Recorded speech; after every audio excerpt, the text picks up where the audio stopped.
గారు నమస్కారం అండి. కొత్త ప్రభుత్వాలు వచ్చాయి, పాత ప్రభుత్వాలు చూసారు. అప్పుడు 9 పథకాలు అయితే ఇప్పుడు 6 పథకాలు. ప్రభుత్వం ఏంటంటే అభివృద్ధితో పాటు పథకాలు అంటుంది కాబట్టి ఎలా ఉంది? నిజంగా అమలు ఎలా ఉంది? వస్తున్నాయండి. హ్మ్. ఈ పెన్షన్ బాగానే ఇస్తున్నారు. హ్మ్. ఏంటి హ్మ్. ఈ రేషన్ బియ్యం బాగానే వస్తున్నాయి. హ్మ్. అన్ని బాగానే ఉన్నాయి. రైతు వారీగా చూసుకుంటే కొంచెం ఇబ్బందులు ఉన్నాయి అంటున్నారు. ఎంతవరకు బాగుందంటారు? రైతు వారి కంటే గిట్టుబాటు ధరలు కానివ్వండి, ఇవి కానివ్వండి, లేకపోతే మొన్న ఈ తుఫాన్ ఎఫెక్ట్లకు కానివ్వండి, ఈసారి కొంచెం దెబ్బేనన్నారు కదా మొన్న. పొలాలకు దెబ్బేనండి. పొలాలు పెట్టుబడి కూడా ఎంత అవుతాయి బాబాయ్? సుమారు ఒక ఎకరానికి చూసుకుంటే ఎంత అవుతాయి పెట్టుబడి? పెట్టుబడి హ్మ్. 35 అవుతున్నాయి. హ్మ్. పెట్టుబడి హ్మ్. మొత్తం మరి ఇంటికి రావాలంటే హ్మ్. 35,000 అవుతున్నాయి ఎకరానికి. హ్మ్. గిట్టుబడి ఏమి అవుతుల్లా పెద్దగా, హ్మ్. ఎందుకంటే ఈ ఖర్చుల మూలాన. హ్మ్. అది ఇది తుఫాన్ ఎఫెక్ట్ తో ఈ తప్పాతాలు ఇవన్నీ చెప్పి ఇవన్నీ 1250 బాగా నుంచే కొన్నారు, 1800 ఉన్నా కానీ ఇది అంటున్నారు. 30 ఉమ్, 30 లోపు అవుతున్నాయి కొంతమందికి అయితే. ఉమ్, ఉమ్, ఏంటి కొంతమందికే 32 అట్ట అవుతున్నాయి ఉమ్, అంతే. ఉమ్. పర్లేదా? 3 గ్యాస్ సిలిండర్లకి డబ్బులు ఏమన్నా వేసారు? సిలిండర్లకి డబ్బులు పడలా ఇంకా మాకైతే పడలా. మౌలి ఇచ్చాడు, ఇంకా పడలా. సబ్సిడీగా పడుతున్నాయి తప్ప మామూలుగా అంతే పడతల్లా. దీంతో పాటు తల్లికి వందనం అని మనవరాళ్ళకి స్కూల్కి వెళ్ళే వాళ్ళు డబ్బులు అన్నారు కదా, వేసారా? ఏలా 7,000 చొప్పున 3 విడతల్లో అన్నారు కదా. లేదు ఏలా ఇదే విధానంగా చూసుకుంటే 1వ తారీఖు టెన్షన్ ఇస్తున్నారు వీళ్ళు వచ్చి సచివాలయం. ఇచ్చేస్తున్నారు. మరి రేషన్ డిపోల్లోకి వెళ్తున్నారు కదా, ఇబ్బంది ఏమన్నా ఉందా నుంచోవడం? లేదు, ఉమ్. ఇబ్బంది ఏమి లేదు, బాగానే ఇస్తున్నారు. మరి ఏమంటారు బాబాయ్ గారు? అమరావతి అయితే రేపు పిల్లల భవిష్యత్తు ఇక్కడే అంటున్నారు ప్రభుత్వాలు. కొంత సమయం ఇవ్వమంటారు. పవన్ కళ్యాణ్ గారు ఉప ముఖ్యమంత్రి కాబట్టి ఆయన కూడా అడుగుతున్నారు పదే పదే. ఎలా ఉంటే బాగుంటుంది? ఉప ముఖ్యమంత్రి బాగానే ఉందిగా, ఉమ్. దాని గురించి ఏం ఇబ్బంది లేదు. చంద్రబాబు నాయుడు కూడా బాగానే చేస్తున్నాడు. విశాఖపట్నంతో పాటు అమరావతి భారీ ఎత్తున నిర్మిస్తున్నాం అంటున్నారు. అక్కడేమో కంపెనీలు ఐటీ ఇది సాఫ్ట్వేర్ వాళ్ళు అయితే ఇక్కడేమో ఈ కంపెనీలు వస్తాయి అంటున్నారు. ఎలా అనిపిస్తుంది? చదువుకోలేదు, నాకు ఇట్టంటి తెలియదు. కొంచెం సమయం ఇవ్వచ్చా ఇదంతా కట్టడానికి? అమరావతి ఇదంతా టైం పట్టింది అంటున్నారు. ఇవ్వచ్చు. మీరు ఎప్పటి నుంచో వింటూ ఉంటారు, పోలవరం కూడా అవుతుంది అంటున్నారు కదా. అవుతుంది అంటున్నారు. అంతా బాగానే ఉంది అయితే. అంతా బాగానే ఉంది. ఓకే బా. ఏ అంశాల్లో బాగా ఫాస్ట్ గా ఉందంటారన్నా? ఏ అంశాలు బాగా స్లో అంటే సంక్షేమ పథకాలు వదులుతున్నాడు, పర్వాలా ఇప్పుడు పర్లేదు. అమరావతి గురించి ఏమంటారన్నా? కొంచెం సమయం అడుగుతున్నారు కదా, 10-15 ఏళ్ళు అని అంటున్నారు కదా. అంత ఓపిక ప్రజలకు ఉంటుందా? అంటే 5-5 ఏళ్ళకి ఒక మైండ్ సెట్ మారుతూ ఉండాలి. ఇప్పుడు తెస్తున్నారు కదా, ఇప్పుడు చంద్రబాబు నాయుడు గారు బాగానే చేస్తున్నారు. దావోస్ పర్యటనలో కూడా ఉన్నారు ఉన్నారు, బయట తిరుగుతున్నారు. ఇప్పుడు ఏదైనా చేసేది ప్రజల గురించి చేస్తున్నారు వాళ్ళు, చెప్పాలంటే. మాజీ నాయకులు కూడా అది కావట్లేదు ఇది కావట్లేదు అంటున్నారు. అయితే దాంతో పాటు ఏంటంటే ఈ రెడ్ బుక్ల వల్ల ఎఫెక్ట్ అవుతున్నామని వాళ్ళు అంటున్నారు. నిజంగా ఉందా? నిజంగా తారు చెప్పిన వాళ్ళే ఏమోలేండి, అవన్నీ మాకు లోతులు బావులు మాకు తెలియదు కదా. నేను చెప్పేది ఒకటే, బాగానే ఉంది, ఏం పర్వాలా. పనులు ఉన్నాయా? పర్లేదు. జాబులు కూడా బాగానే వదులుతున్నారు, కానీ కొంతమందికి వదలట్లా. కొంతమంది బాగా వదులుతున్నారు, ఇంకొద్దిగా బాగా వదిలితే ఏంటంటే బాగుంటది. 2029 కొంచెం పోటాపోటీగా ఉండొచ్చా? యంగ్ లీడర్స్ ఫామ్ లోకి వస్తారు. పవన్ గారు కానీ లోకేష్ గారు కానీ ఉన్నారు కాబట్టి ముగ్గురు బాగానే చేస్తున్నారు నాకు అడిగితే. అది ఇంకా దానికంటే ఏం చెప్పాలి, బాగానే చేస్తారు. ముందుకంటే బాగానే ఉంది. నిత్యావసర సరుకుల ధరలతో పాటు కరెంట్ ఛార్జీలు ఇవన్నీ ఎలా ఉన్నాయి? కరెంట్ ఛార్జీలు ఇంకో తగ్గిస్తామన్నారు, మరి కొద్దిగా తగ్గిస్తే బెటర్, లేని వాళ్ళకి బాగుంటది. సైడ్ రియల్ ఎస్టేట్ కొంచెం కదిలినట్టు అనిపిస్తుంది. పర్లేదు. ఏమండి, ఆ లైన్ లో మనం లేము కాబట్టి మనకు అంత ఐడియా లేదు. కొంచెం వెయిట్ చేస్తే సమయం పట్టినా పర్లేదు అంట. అంతే, పర్వాలేదు. కరోనా చూస్తే ఒక విధానంలో ఎలా అనిపిస్తుంది? కొంచెం ఈ పనులన్నీ ముందుకు సాగినట్టేనా? అమరావతి ఏమో అంత పెద్ద వ్యవహారం, 2 లక్షల కోట్లు ఎంత అవుతుంది అంటున్నారు కట్టడానికి.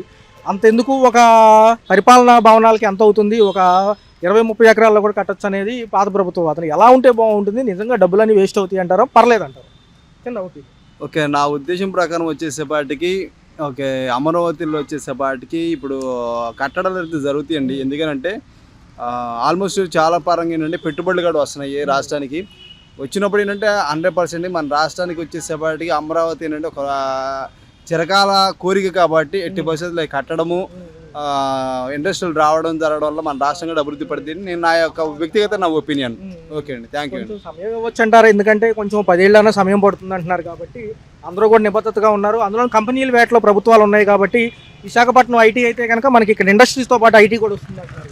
తప్పక ఓపిక ఉండాలండి. ఓపిక లేకపోతే మనకి ఏ విధంగా మనకు ఉపయోగం ఉండదు. లేకపోతే ఎటు కాకుండా పరిస్థితి అయిపోయింది. ఓపిక లేకపోతే మాత్రం ఎటు లేకుండా పరిస్థితి అయిపోయింది. ఓపిక ఉంది అనుకోండి, ఒక ఒక రూపకల్పన వస్తుంది.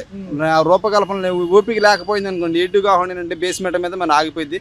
కానీ ప్రతి ఒక్కరు ఓపిక కలిగి ఉందండి. ఒక సుందరమైన ఒక భవనాన్ని, అది సుందరమైన ఒక అమరావతిని చూస్తారు కాబట్టి, రాష్ట్రం కాబట్టి అందరు కూడా ఓపిక కలిగి ఉండాలని చెప్పి నా వ్యక్తిగత ఒపీనియన్. మాజీ ముఖ్యమంత్రి గారు జగన్ గారు వాదన ఎలా ఉందంటే, రిషికొండ ప్యాలెస్ అనేది విదేశీ యాత్రికులు కానివ్వండి, విదేశీల నుంచి వచ్చే అక్కడ నాయకులు కానివ్వండి వస్తే బాగుంటుంది కాబట్టి ఇప్పుడు కట్టాము. ఈ 1750 కోట్లు పెట్టి ఇప్పుడు ఎన్టీఆర్ విగ్రహం అమరావతిలో పెడతామని 3 రోజుల నుంచి హడావుడి సార్.